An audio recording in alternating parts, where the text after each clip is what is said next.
ಸರ್ವಮಂಗಲ ಮಾಂಗಲ್ಯೆ ಶಿವೆ ಸರ್ವಾರ್ಥ ಸಾಧಿಕೆ ಶರಣ್ಯೆ ತ್ರ್ಯಂಬಕೆ ಗೌರಿ ನಾರಾಯಣಿ ನಮೋಸ್ತುತೆ. ನಮಸ್ಕಾರ ಎಲ್ಲರಿಗೂ. ದೇವರು ಎಲ್ಲರನ್ನೂ ಚೆನ್ನಾಗಿಟ್ಟಿರಲಿ ಅಂತ ಪ್ರಾರ್ಥಿಸ್ತೀನಿ. ದುಡ್ಡೇ ಜೀವನ ಅಲ್ಲ ಅಂತ ಹೇಳ್ತಾರೆ, ಆದರೆ ದುಡ್ಡು ಇಲ್ಲದೆ ಜೀವನ ಕೂಡ ಇಲ್ಲವೇ ಇಲ್ಲ. ಸಕ್ಕರೆ ಇದ್ದಲ್ಲಿ ಇರುವೆ ಹೇಗೆ ಇರುತ್ತೋ, ದುಡ್ಡಿದ್ದಲ್ಲಿ ಸಂಬಂಧಿಕರು ಅಂಟಿರ್ತಾರೆ. ಆರ್ಥಿಕ ಪರಿಸ್ಥಿತಿ ಚೆನ್ನಾಗಿದ್ದರೆ ಜೀವನ ನಿರ್ವಹಣೆ ಸುಲಭ ಅನಿಸುತ್ತೆ.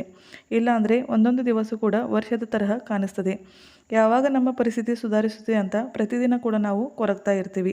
ಒಟ್ಟಿನಲ್ಲಿ ಹಣ ನಮಗೆ ಬೇಕೇ ಬೇಕು. ಹಣ ಅಂದಮೇಲೆ ನಮಗೆ ನೆನಪಾಗೋದು ಲಕ್ಷ್ಮೀ ಮಾತೆ. ಶ್ರೀ ವಿಷ್ಣು ದೇವರು ಸೃಷ್ಟಿ ಮಾಡಿದ ಈ ಪ್ರಪಂಚದ ನಿರ್ವಹಣೆ ಮಾಡೋಳು ಲಕ್ಷ್ಮೀ ಮಾತೆ. ಲಕ್ಷ್ಮೀ ಮಾತೆ ಚಂಚಲ ಸ್ವಭಾವದವಳು, ಸ್ಥಿರವಾಗಿ ಇರೋದಿಲ್ಲ. ಲಕ್ಷ್ಮೀ ಮಾತೆ ಸ್ಥಿರವಾಗಿ ಇರುವ ಒಂದೇ ಒಂದು ಸ್ಥಳ ಅಂದರೆ ಶ್ರೀ ವಿಷ್ಣುವಿನ ವಾಸಸ್ಥಾನ. ಯಾವ ಮನೆಯಲ್ಲಿ ಶ್ರೀ ವಿಷ್ಣುವಿನ ಪೂಜೆ ಆರಾಧನೆ ಆಗುತ್ತೋ ಆ ಮನೆಯಿಂದ ಲಕ್ಷ್ಮೀ ಮಾತೆ ಯಾವತ್ತೂ ಹೊರಗೆ ಹೋಗಲ್ಲ.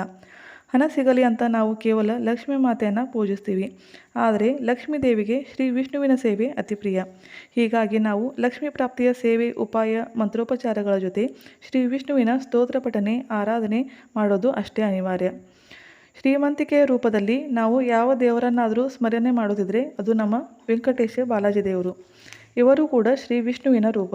ನಾನು ಈಗ ಹೇಳುವ ಈ ಸೇವೆ ವೆಂಕಟೇಶ ಬಾಲಾಜಿಯ ಸೇವೆ. ಏಕಾದಶಿಯ ದಿವಸ ಶ್ರೀ ವಿಷ್ಣುವಿಗೆ ಮೀಸಲು.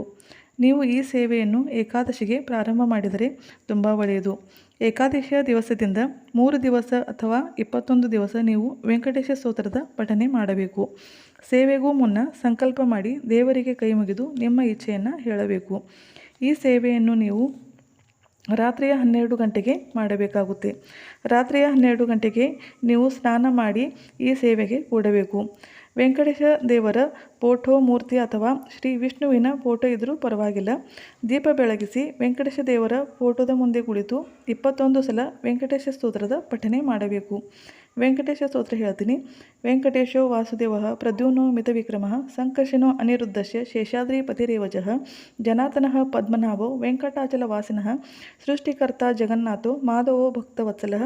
ಹೀಗೆ 11 ಸಾಲುಗಳ ವೆಂಕಟೇಶ ಸ್ತೋತ್ರ ಇದೆ. ಗೂಗಲ್ನಲ್ಲಿ ನೀವು PDF ತೆಗೆದು ಅನ್ನಬಹುದು. 15 ಸಾಲುಗಳ ಈ ಸ್ತೋತ್ರ ತುಂಬ ಪ್ರಭಾವಿಯಾಗಿದೆ. ನಿಮ್ಮ ಸಂಕಟ ಎಷ್ಟೇ ದೊಡ್ಡದಿದ್ದರೂ ಈ ಸೇವೆಯಿಂದ ಆರ್ಥಿಕ ಪರಿಸ್ಥಿತಿ ಸುಧಾರಿಸಿ ನಿಮ್ಮನ್ನು ಸಂಕಟ ಮುಕ್ತವಾಗಿ ಮಾಡುತ್ತೆ.